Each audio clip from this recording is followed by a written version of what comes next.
Good morning. Thank you for joining me today. Appreciate it. Today we are going to be in Leviticus chapter 15, verse 1 through chapter 16, verse 28.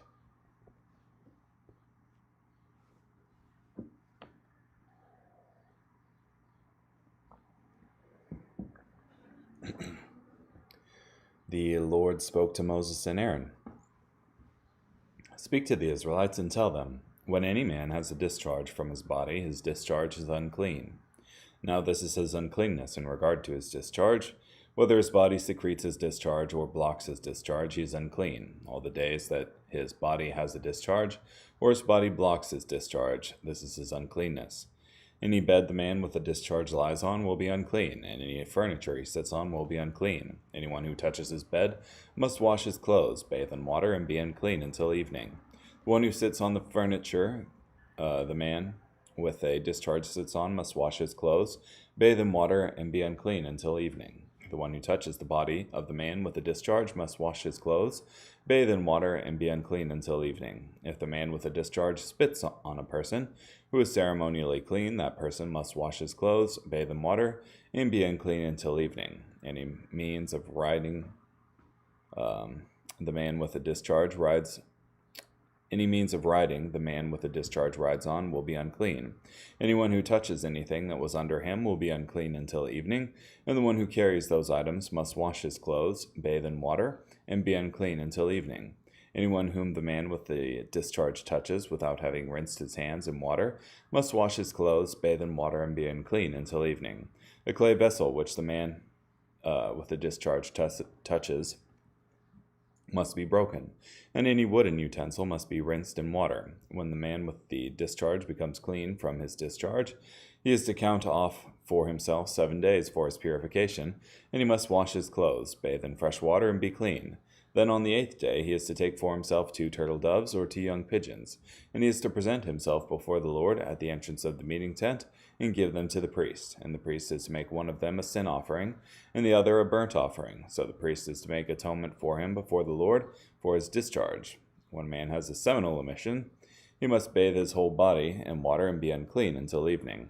And he must wash in water any clothing or leather that has semen on it, and it will be unclean until evening.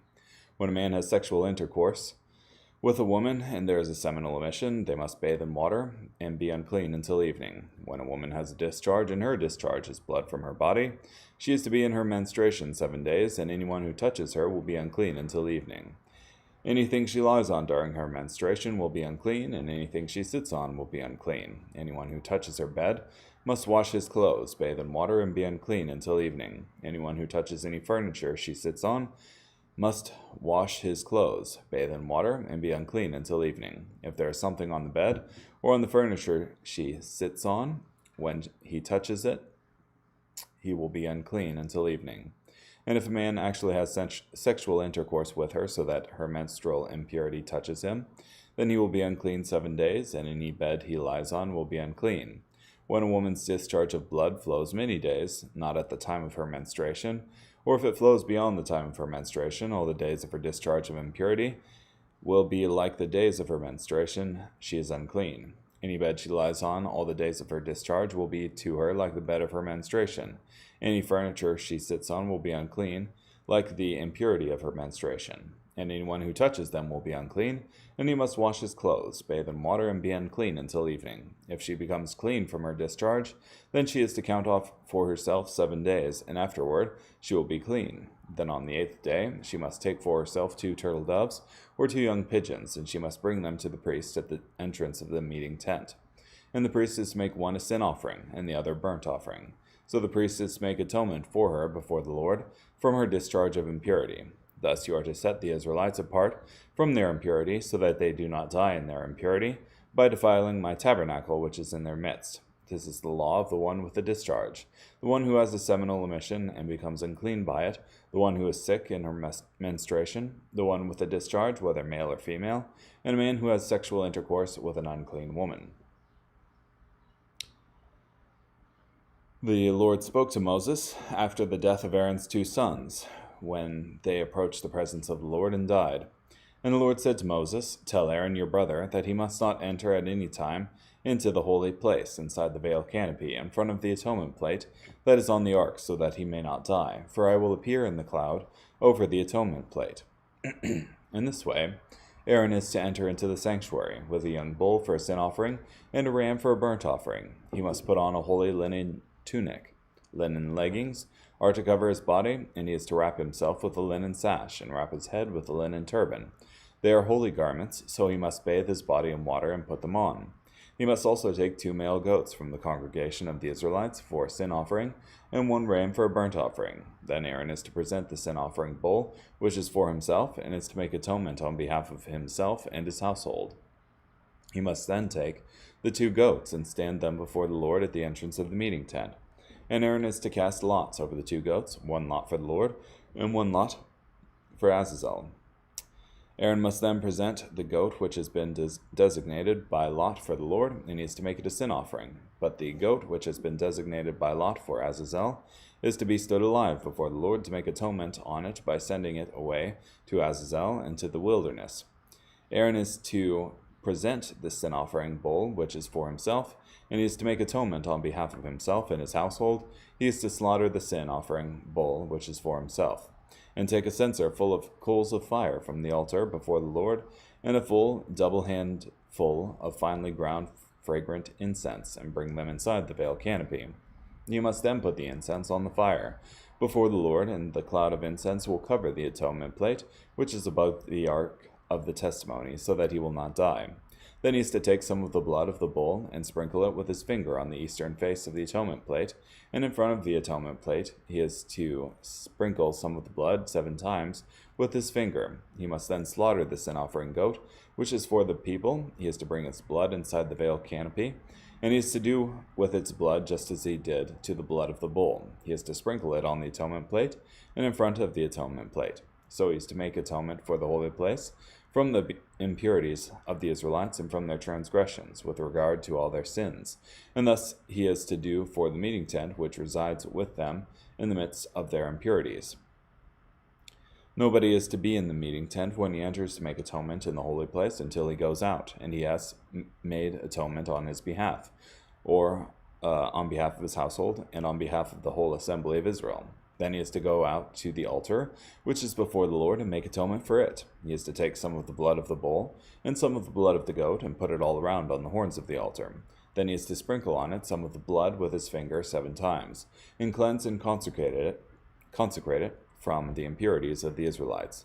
When he has finished purifying the holy place, the meeting tent, and the altar, he is to present the live goat. Aaron is to lay his 2 hands on the head of the live goat, and confess over it all the iniquities of the Israelites and all their transgressions, in regard to all their sins, and thus he is to put them on the head of the goat, and send it away into the wilderness by the hand of a man standing ready. The goat is to bear on itself all their iniquities into an inaccessible land, so he is to send the goat away in the wilderness. Aaron must then enter the meeting tent, and take off the linen garments which he had put on when he entered the sanctuary, and leave them there. Then he must bathe his body in water in a holy place, put on his clothes, and go out and make his burnt offering and the people's burnt offering. So he is to make atonement on behalf of himself and the people. Then he is to offer up the fat of the sin offering and smoke on the altar. And the one who sent the goat away to Azazel must wash his clothes, bathe his body in water, and afterward he may re-enter the camp.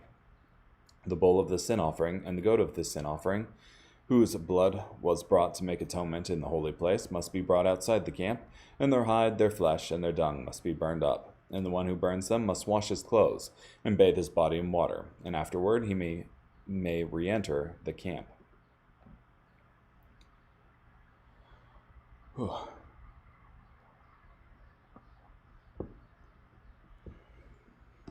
That's interesting. That's the first time I've heard it translated like that. Azazel doesn't even sound translated.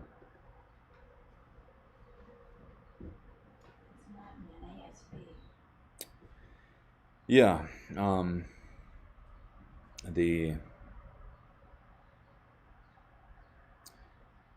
NASB has a note that says literally the goat of removal, or else a name, Azazel. So, regardless, the concept is that it's the scapegoat. A note of trivia: they considered the scapegoat unclean, because it had all the sins of the congregation on it. But closer to Jesus' time, they would actually push the scapegoat off of a cliff. So, yeah. Carrying on, Mark chapter 7, verses 1 through 23. Now the Pharisees and some of the experts in the law who came from Jerusalem gathered around him, and they saw that some of Jesus' disciples ate their bread with unclean hands, that is, unwashed. For the Pharisees and all the Jews do not eat unless they perform a ritual washing, holding fast to the tradition of the elders. And when they come from the marketplace, they do not eat unless they wash. They hold fast to many other traditions, the washing of cups, pots, kettles, and dining couches. The Pharisees and the experts in the law asked him, "Why do your disciples not live according to the tradition of the elders, but eat with unwashed hands?" He said to them, "Isaiah prophesied correctly about you hypocrites, as it is written, 'This people honors me with their lips, but their heart is far from me. They worship me in vain, teaching as doctrine the commandments of men. Having no regard for the command of God, you hold fast to human tradition.'" He also said to them, "You neatly reject the commandment of God in order to set up your tradition. For Moses said, 'Honor your father and your mother,' and whoever insults his father or mother must be put to death. But you say that if anyone tells his father or mother, 'Whatever help you would have received from me as Corban,' that is, a gift for God, then you no longer permit him to do anything for his father or mother. Thus you nullify the word of God by your tradition that you have handed down, and you do many things like this." Then he called the crowd again and said to them, "Listen to me, everyone, and understand. There is nothing outside of a person that can defile him by going into him. Rather, it is what comes out of a person that defiles him." Now when Jesus had left the crowd and entered the house, his disciples asked him about the parable. He said to them, "Are you so foolish? Don't you understand that whatever goes into a person from outside cannot defile him? For it does not enter his heart, but his stomach, and then goes out into the sewer. This means all foods are clean." He said, "What comes out of a person defiles him, for from within, out of the human heart, come evil ideas, sexual immorality, theft, murder, adultery, greed, evil deceit, debauchery, envy, slander, pride, and folly. All these evils come from within and defile a person."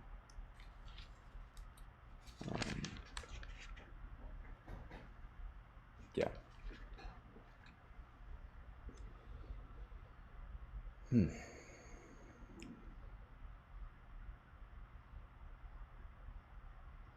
The NET has a note on Mark 7:16, which it has removed, saying most later manuscripts add, "Let anyone with ears to hear listen."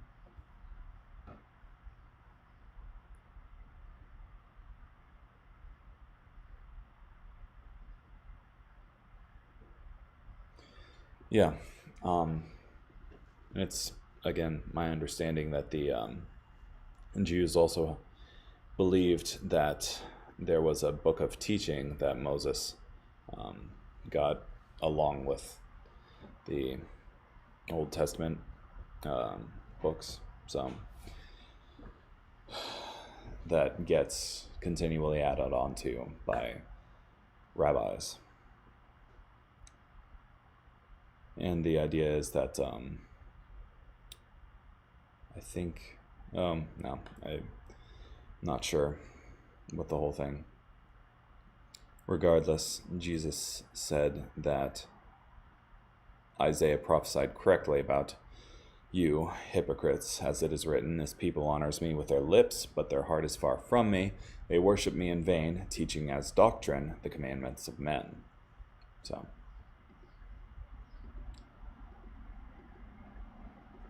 Psalm 40, verses 11 through 17.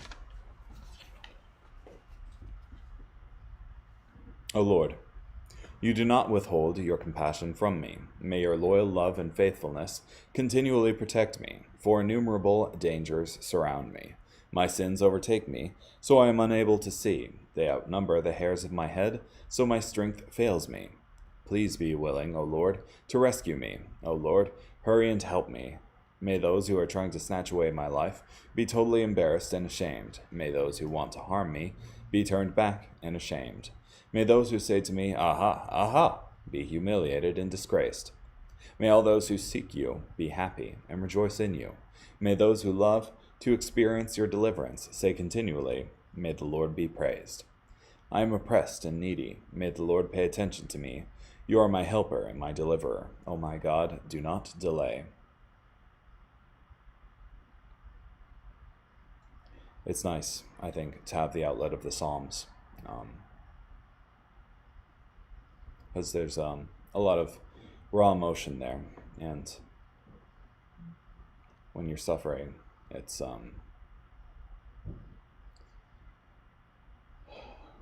nice to hear the words.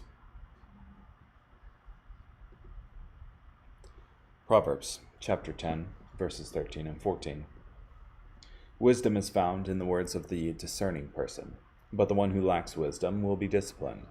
Those who are wise store up knowledge, but foolish speech leads to imminent destruction.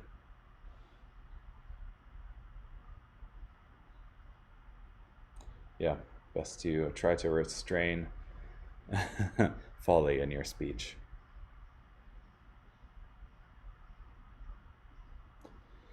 Okay, well,